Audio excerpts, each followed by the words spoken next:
Okay, so let's see what we have down now because I don't know. Hey guys, it's Teri. Welcome back. If you're new here, I really appreciate stopping back. If you're a return visitor, thank you for your support. It means the world to me. I want to know if you guys have heard the rumors.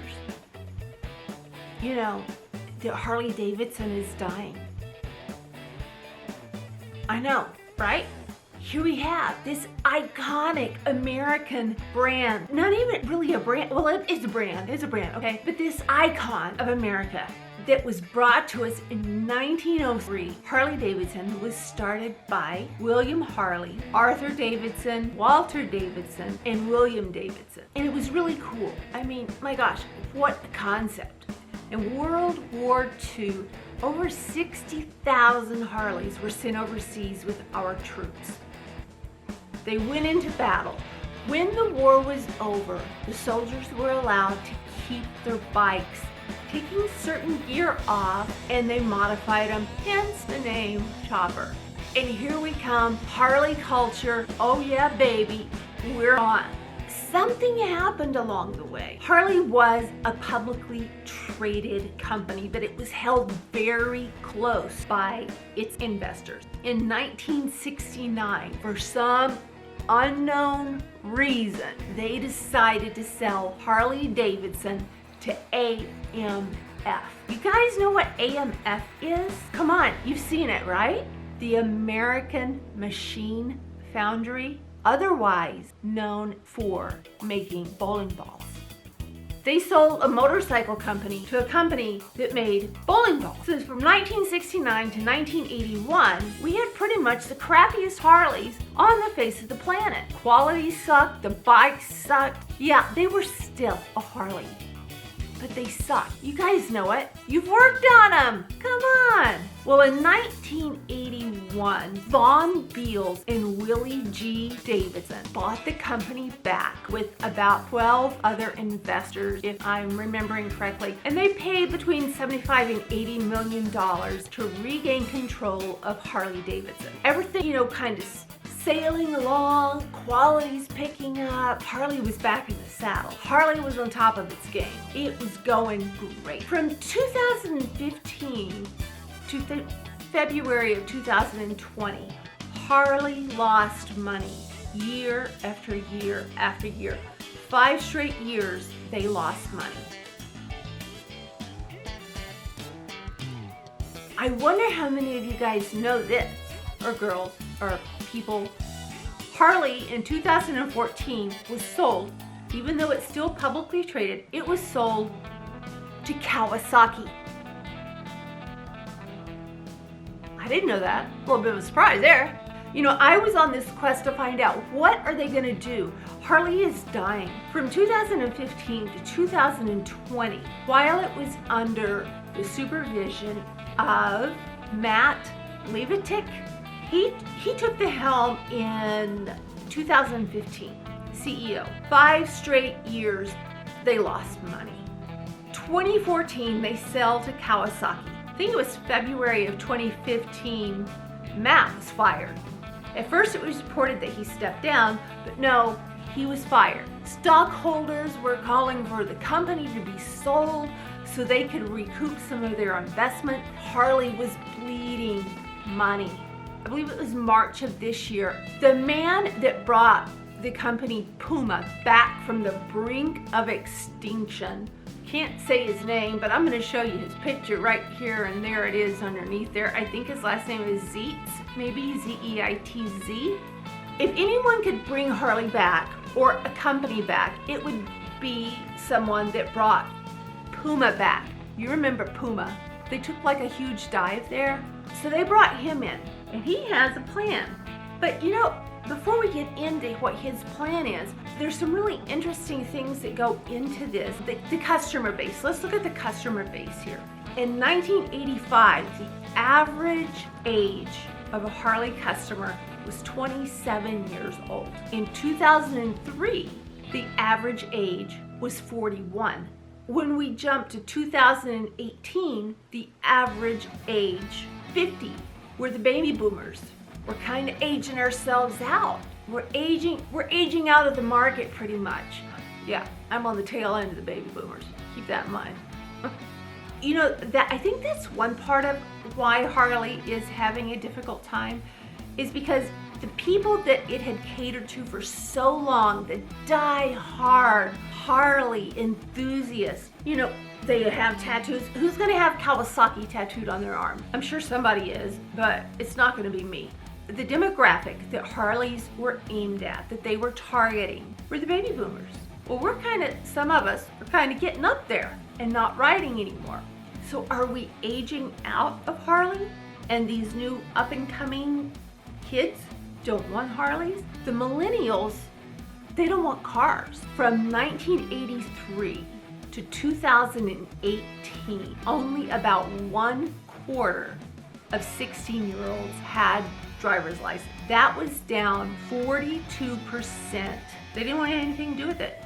You know, Harley did a lot to try and get these kids, these younger people interested. They introduced the Livewire, an electric motorcycle, but it didn't go anywhere. 2015 to 2020, Harley lost money every year.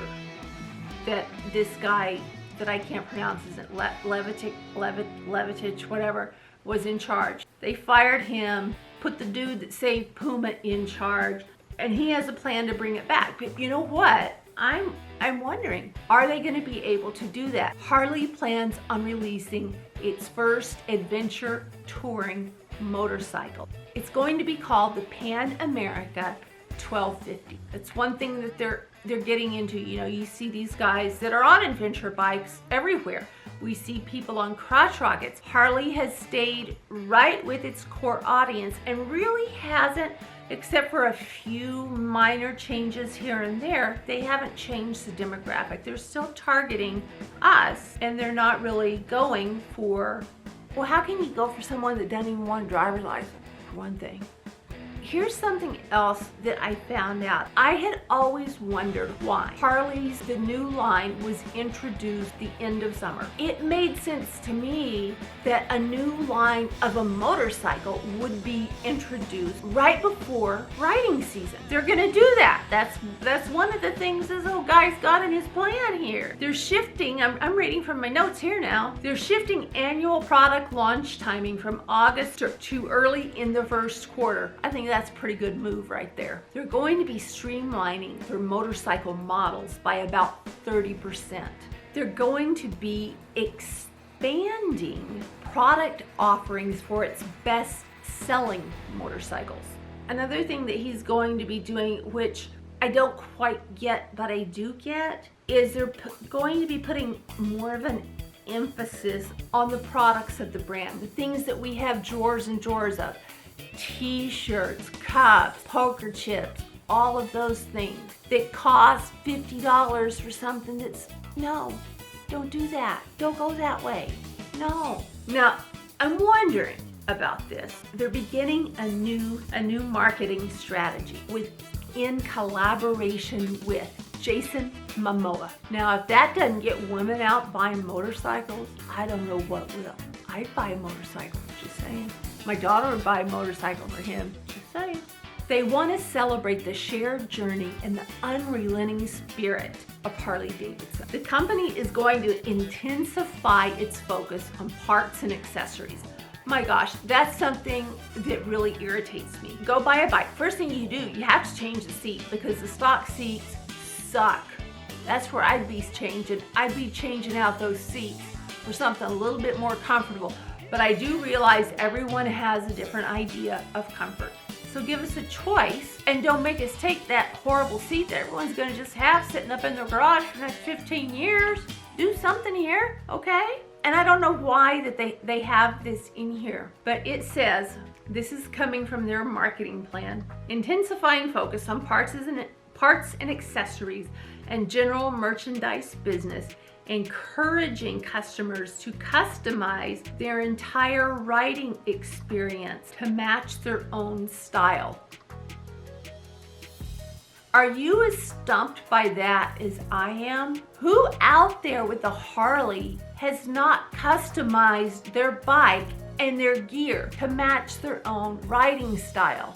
That just really doesn't make sense. And it's, you know, the more I read this marketing plan, and you know, this guy is good. I've heard of him. I knew in the business world what he's accomplished. But the more I got into this rebranding, this revitalization, I'm thinking, so what are you really changing here? You're changing the release date of the new motorcycles.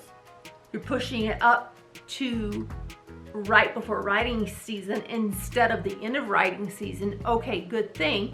I'm kind of excited about this touring bike, this adventure touring bike. I'm kind of excited to see that. I like that. Jason Momoa, yeah, bring us on some Jason Momoa. Did I even say that right? Or do I just want to say Jason Momoa again? Good move. But, you know, focusing on the parts and accessories, they do that anyway. My gosh, they're brilliant. They get us to pay $50, $60, $70 for a t-shirt that advertises them. One of the things they want to do is to bring a holistic experience to the purchaser. I'm having a little difficulty understanding what that means. If you guys know, feel free to drop it in the comment section below, because I'm sure a lot of us are saying, what the hell are you talking about? Harley plans to concentrate approximately 50 markets, primarily in North America, Europe, and parts of Asia. Aren't they already doing that? Some of this I think is so incredible, and some of it is like, what the heck are you guys doing? You're doing the same thing, only with a little different wording? They have this program called the Rewire, where they're aiming to provide a better starting point for the future to build desirability for the Harley. The Harley is very desirable. I think it's always going to be desirable. They plan to make, and this is a little disappointing as well, they plan to make some changes and eliminate about 700 to 1,000 jobs. You know, I think part of Harley is keeping Americans alive, keeping Americans working, being there for America. And if they're planning on cutting 700 to 1,000 jobs, I don't know if I'm so cool with that. I don't know. You guys, first of all, if you haven't subscribed, please subscribe. I would love it. Give us a thumbs up. Leave your comments. I'd like to know what your thoughts are about why do you think Harley is having such a difficult time. I know companies all across the world are having a difficult time, but for the last 5 years, Harley has consistently lost money year after year after year. And now they have this new guy coming in that's going to do a couple of pretty good things, it sounds like, but the rest of it sounds like stuff that Harley was already doing. So I'm not understanding it. You know, I get the millennial thing, and so Zeitz, if that's how you say his name, he wants to focus on reorganization, bringing Harley back, rebranding, getting it right back out there where it was. But there have to be other factors at play here. Yes, its target demographic is getting older, and we're looking at things like spiders and I don't know, whatever. I still have my Harley. I think another thing that has really hit Harley hard is how expensive their motorcycles are. You know, you pay all of this money for a bike, and then you have to pay thousands more to customize it and make it your own. And I think that's one thing that's kept me from purchasing a new Harley, is I look at the bike. I've got a bike that I've spent 15 years customizing, and I see a new one, and what I see are dollars and what I need to do to it to make it mine. I think it's just really a very sad statement of America as a whole right now, that one of our iconic businesses, thank gosh it's not owned by a bowling ball company anymore, but it's having such trouble. You know, they were going after the hardcore bikers there for a while. Then they switched over to the people that they were thinking had some big bucks, you know, doctors, lawyers, all that. And the price, everything just got more and more and more expensive. And I look at them now and I think, why? I'd really like to know what your thoughts are on why Harley has been hemorrhaging these last 5 years. What do you think? What if you're in charge? They need to put bikers in charge. I think that's what they need to do. Bring it back the way it should be. And not some CEO that more than likely has never even been on a motorcycle.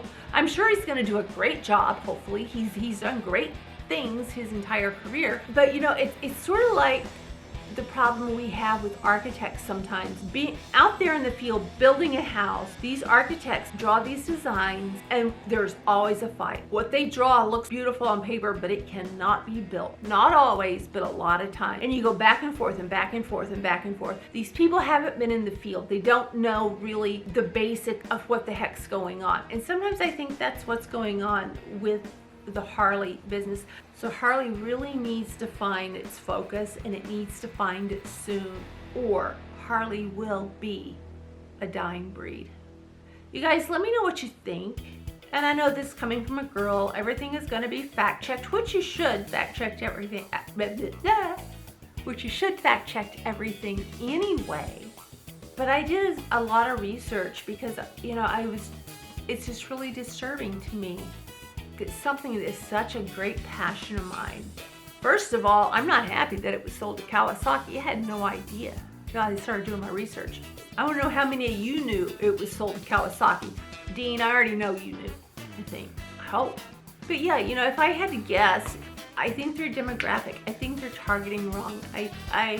You have to stay with your demographics. You have to, I guess, broaden your demographics, especially on something like a motorcycle when your main demographic is aging out of the ability to ride.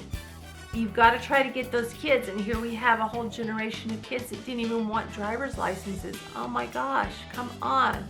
Get your hair out of that man bun and get yourself down and get your motorcycle. Get out there on the open road. You know, people that don't ride, they don't realize there is nothing like riding. There is nothing like it. Every one of your senses is engaged. You see things in a way you've never seen them. You smell things like you've never smelled them. You can feel it. The feeling of freedom is so amazing. Guys, we can't let Harley die. Right this guy, wherever he is, Harley headquarters, I'd hope. I love motorcycles. Yes, I love Harleys, but I love motorcycles. I love the freedom, I love the independence, I love the fact that being a woman, people tell me, oh, you shouldn't do that. Well, yeah, I can do it if I want to, because my dad said I could do anything I wanted to do. That's why he was a fantastic dad. But guys, really, let me know your comments. Please subscribe, please hit like, please hit share. Let's figure this out. If the company can't do it, let's figure this out. I know some of you guys are a whole heck of a lot smarter than I am. I mean, I can bake a cake and I can ride my bike, make videos. Can't get my mic to work. But there are people out there that know what this company needs. Let's hope they get it together, because we can't let another great American icon go by. With that, guys, let's all hope and pray it gets back on the right track. Harley needs to stay along. My gosh, it is an American icon. I want my grandkids riding. I want my great-grandkids riding. I want them to experience the same thrill, the same reaction as me and you. Thanks for hanging in. You guys have a fantastic rest of your week. I will be talking to you guys soon.